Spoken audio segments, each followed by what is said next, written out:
Sleeping Beauty.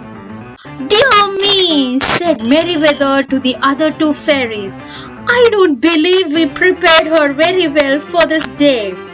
Aurora ran deep into the woods where her animal friends lived. A deer hopped beside her along with the rabbits and chipmunks. "We have to get out of here," she said to all of them. Then, pointing to a mountain pass, she said, "We will go right through the hills." Soon Aurora came to a road. In the distance was a carriage coming closer to her. As the rider approached, her animal friends scattered. "Hail," said the stranger. "I'm afraid my carriage scared away your pets.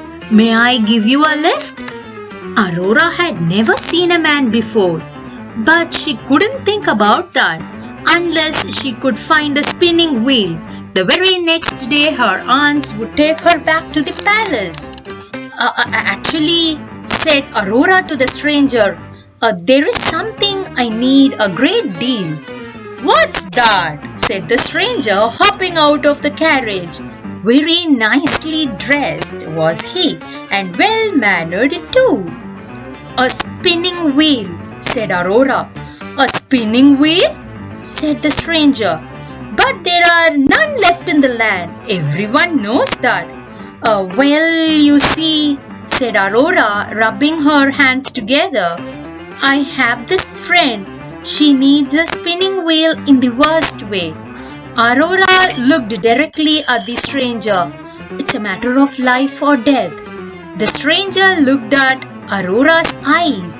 At last he said, "I may know of one," he said, "but this needs to stay between you and me." The stranger stepped closer. "Not far from here lives an old woman who spun yarn all her lives.